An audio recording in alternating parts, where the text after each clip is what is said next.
The problem exists because white people think they're better than black people, and they want to oppress us, and they want us to allow ourselves to be oppressed. This is I agree with you perfectly. This is the basic problem.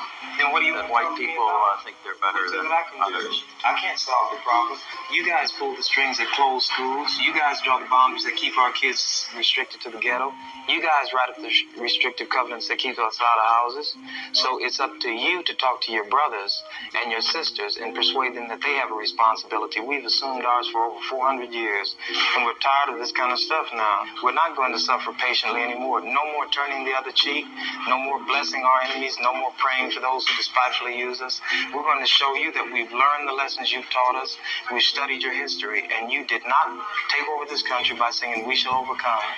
You did not gain control of the world like you have it now by dealing fairly with a man and keeping your word. You're treaty breakers, you're liars, you're thieves, you rape entire continents and races of people. Then you wonder why these very people don't have any confidence or trust in you. Your religion means nothing. Your law is a farce, and we see it every day. You demonstrated it in Alabama. Yep. And I can say you because you're part of the whole system. Yep. You profit from it. In fact, you make your living from it. You couldn't walk around and talk to people, stand up in your pulpit on Sunday and preach nice little songs and say, now we're going to give thanks to the Lord for he is good and old Jesus be among us. As far as we're concerned, your Jesus is contaminated, just like everything else you tried to force upon us is contaminated. Yep. Well, so you can have it. And here's what I'll say. I wish you would follow Jesus like we followed him. Because if you did that, then we'd be in charge tomorrow. Bam. I think the problem is so bad that we can have no understanding at all. You think it's gotten to the point where there can never be that reconciliation? No. You talk about justice, and it means one thing to you, and we talk about it and it means something else to us. And it'll always be that way. And I'd like you to know I have a terrible feeling against preachers because I think you guys are the ones who are largely responsible for the problem in the first place.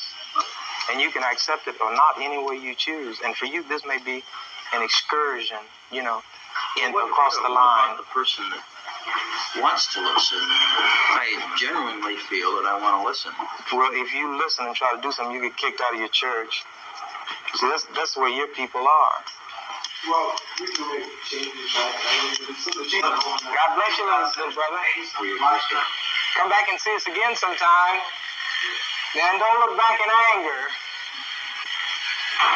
Thanks for taking it so well. He thought we were going to do in here like they do to us. If we went in one of their places, everybody would have jumped out of their chairs and got some ropes together and hung one of us. We couldn't even go in one of their places like this.